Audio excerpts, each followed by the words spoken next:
Okay, let's talk about one of the most common financial moves people make. On the surface, it seems totally normal, maybe even smart. But as we're about to find out, it could be hiding a just staggering multi-million-dollar cost to your future. Let's get into it. You know that smell, right? That specific scent of a brand new car. It kind of smells like success, like a fresh start, like something awesome that's all yours. But what if I told you that smell has a price tag that goes way, way beyond the sticker price? What if its true cost was your financial freedom? All right, first things first, let's be real. The pull towards buying a new car is ridiculously powerful, and honestly, for good reason. It's not just about buying a thing. It's a whole emotional experience. I mean, it's so easy to see the appeal, right? You get all the latest tech, the cool infotainment screens, the newest safety features. You get that smell. For a lot of people, a new car is like a trophy, a tangible symbol that you've made it. And of course, there's that huge sense of relief that comes with a full warranty, that peace of mind knowing you're not going to get hit with some surprise repair bill. These are all totally valid, powerful reasons to want one. And to get all that good stuff, you work something like this into your budget, $800 a month. Yeah, it's a chunk of change for sure, but it feels doable. You know, you make it fit, you make the payments, and you get to drive this great new car. Seems like a pretty simple deal, doesn't it? Well, this is where the whole story just takes a massive turn. Because that simple, manageable payment, it has a hidden cost. And it's not just a little cost, it's a devastating one that almost nobody ever stops to actually calculate.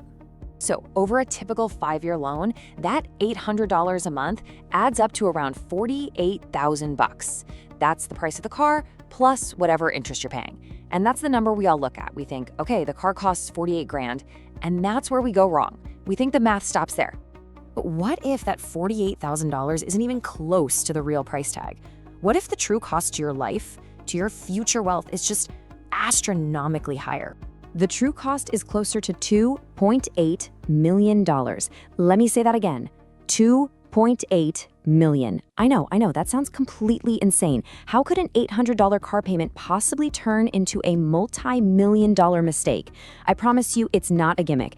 It's just the brutal, cold, hard math of what that money could have been doing instead. So let's pull back the curtain and actually see how this happens. We're going to touch on two concepts that sound kind of jargony but are actually super simple: opportunity cost and the absolute magic of compound interest. First up is opportunity cost, and the idea is really easy. Every dollar you spend on one thing is a dollar you can't spend on anything else. So when you choose to put $800 towards a car payment, you are, at that exact same moment, choosing not to invest it. And that potential growth you just gave up, that is the opportunity cost. And that lost potential gets put on hyperdrive by this incredible force: compound interest. People say Einstein called it the eighth wonder of the world, and for good reason. The best way to picture it is like a tiny snowball at the top of a very long hill. At first, it's small. It rolls slowly. But as it rolls, it picks up more snow, getting bigger and bigger, faster and faster, until it's an unstoppable avalanche. Your money does the exact same thing when you invest it. And this slide just lays it out perfectly. Look at the two paths that same $800 a month can take over, say, a 40-year career. On the left, you've got the car. It's what we call a depreciating asset. It starts losing value the second you drive it off the lot. After a few decades, its value is basically zero. But on the right, you have the investment. It's a compounding asset. That same $800 invested every month, and we're just assuming an average stock market return here, it grows into nearly $3 million. And the timeline really shows you the raw power of this. I mean, check it out.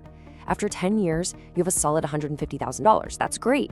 But then look what happens in the next 10 years. It more than triples to $500,000. Then it more than doubles again to over 1.2 million. And get this, in that final decade alone, from year 30 to 40, it adds another $1.6 million. That's the snowball effect in real life. The growth just becomes explosive. So the real takeaway here, the thing I really want you to get, is that this lesson has almost nothing to do with cars. This is a new way of thinking. It's a framework for looking at every single major financial decision you ever make. Exactly. Nobody, and I mean nobody, is saying you should never buy a nice car. That's not the point. The point is to make these choices with your eyes wide open. It's about understanding the full long-term price tag of your decisions, not just that bite-sized monthly payment. It's about finally seeing that invisible cost. So how can you actually use this? Well, here's a super simple 4-step process. First, just find a big recurring expense that isn't, essential for survival. Maybe it's a daily fancy coffee habit, a bunch of subscriptions you barely use, whatever. Second, figure out what it's costing you every year. Third, go online, find a compound interest calculator, and just plug that number in. See what it could be worth in 30 or 40 years. And then finally, step 4, look at that giant future number and just ask yourself again, is it worth it? And hey, maybe the answer is yes, but now it's a conscious choice, not a blind habit. So I'll just leave you with this one question to think about. The most expensive things in our lives aren't always the things we buy. They're the futures we trade away without ever realizing we're making the trade. So ask yourself, what's your new car smell? What's your $2 million mistake? Thanks for tuning in.